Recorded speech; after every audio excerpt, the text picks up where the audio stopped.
Pag tinlo ni Jesus Christ ang templo o kon sa Jerusalem, tama? Dito sa Jerusalem, way likom sa imo kag sakon ang gin pangwasak ni Jesus Christ ng mga tapangko, buyan niya ang mga sapat, tapos iya to gin pangbalintong ang mga tapangko, kay gin tinluan niya ang templo, kay ang mga tao dito nagabaligya, nagimo to tapangko, kag ang mga tao dito, mga utod, nagadala sang ilang nga mga nami nga mga sapat, kag hikaya nila naman ang tao nga maghalad to sa Ginoo. For example, may dala ko karon nga kay ako ni ihalad, hambalon ko sa marigbaligya nga brother Infante. Mahuya ka man sa Ginoo, imo dala na nga pispis nga ihalad mo. Wala na nablahibo, kulang na nablahibo. Basa pa. Ariya o nami blahibo kompleto kag bakla ni. Wala ato siya likom sa dalonggan ni Jesus Christ na batian tanan ni Jesus Christ kag nangakig si Jesus Christ. Ginpang wasak niya mga utod. Kag sa pagwasak ni Jesus Christ, ang tanan nga tao base sa istorya sadto natulala. Ang istorya mga utod sa Desire of Ages, ang mga tao sa mga Hudiyo, ang ila sina nga leader, amo siya ang isa ka tao nga Parisiyo. Yung sina nga time ni Jesus Christ. Ang tao na nga leader sa nga mga isa ka Parisiyo, ang ngalan niya si Nicodemos. Kag samtang nga si Nicodemos mga utod, masiling naton sa istorya, si Nicodemos adto nga time, isa siya kahalangdon, isa siya kamaisog nga tao. Wala na siya ginaatrasan kung ano ang problema dito sa templo sa mga Hudiyo. Si Nicodemos ang nagapatunga kay siling niya, si Nicodemos ang may pinakamataas nga pinag-aralan. Siya ginimo nga konsiyo. Siya ang ginimo nga leader sa mga Sanhedrin. Okay? Kag sa sadto nga time, nga atong damo-damo tao sa templo, ginpang tindakan ni Jesus Christ ang mga tapangko, dito si Nicodemos. Ang ginimo ni Nicodemos mga utod amo ni, nagpasalipod siya dito, kag ginalili niya nga ulo, nga ginalantaw niya ang mga move ni Jesus Christ. Sa wala si Nicodemos na kabalo nga ina ka tao si Jesus Christ. Samtang nga ginawasak niya ato mga utod, ato ang mga tapangko, si Nicodemos siling niya naghambal nga hindi ko anay magpalapit sa iya. Kay ini nga tao, ako nabatyagan ang power nga may direct connection siya sa Dios. Kag base amo ining tao nga Misaya. Amo na nga Nicodemos. Siling niya kag kun amo ni nga tao ang Misaya, siling niya, hindi ni basta-basta. Kita mo siling niya sa kadamo nga mga Hudiyo, wala sang isa nga nagtambag. Wala sang isa nagpalapit nga, ano ka, sino ka? Nga ang intrahan mo, ipamuyan mo, kundi natulala ang mga tao. Si Nicodemos nga leader sa Hudyo, kag isa sa kaparisiyo, kumbaga, naghimuyong siya. Okay, mga utod, amo ni. Siling ni Nicodemos, amo ni. Siling niya, sige, pabayaan ko sila tanan. Pag wala, guys, ang may nagpalapit kay Nicodemos, nga, stop. Why? Kaya ang tanan nga tao, mga utod, nakabatsyag sang power, nga hindi pwede mo palapitan. Hindi pwede mo nga sawayon.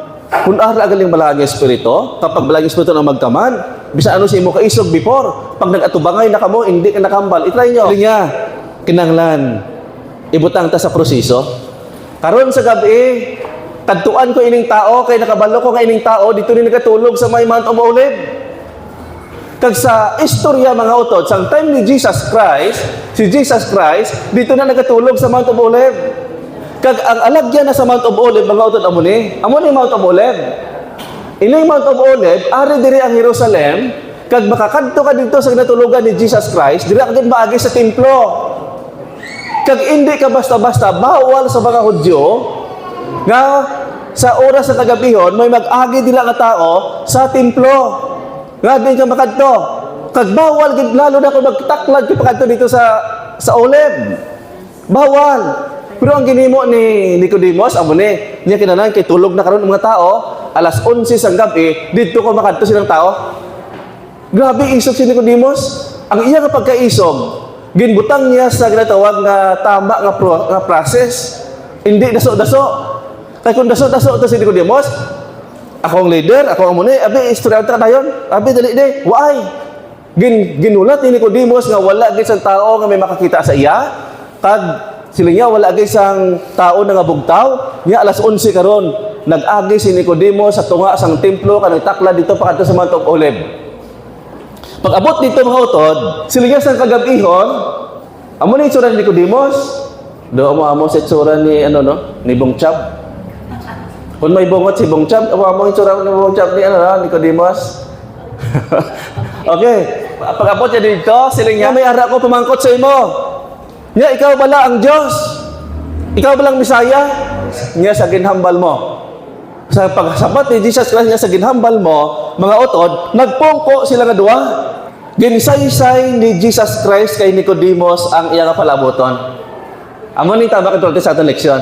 Siling ni Jesus Christ, siling niya sa ginhambal mo, niya Nicodemus, niya sa bagay nga ari ginhambal niya sa bagay nga ginigugma sang Dios ang kalibutan, kag ipadalay abugto nga anak, nga ang bisan sino magtuo, sila nga makaangkon sa kaluwasan. Ang ini nga bersikulo sang John 3:16, siling na Illinois, Nicodemus ang ginpahayagan ni Jesus Christ. After 3 years, ginhuptan ini sa ni Nicodemus, pag after 3 years, si Jesus Christ nalansang sa cross.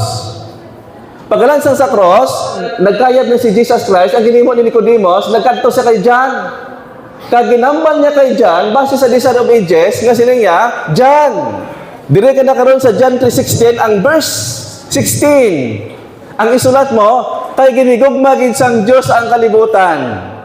Amo ni halin kay Nicodemus. Ang last nga statement, nga pagkatapos gid nga nagkayad na si Jesus Christ, ang mga disipulo nagbahin-bahin. Araw record, pagbahin-bahin nila, naglapta. Lain na si Pedro kag si John, lain na si Santiago, upo na sila si Santiago kag ni Pedro. Hindi na sila isa nga ginagalakat.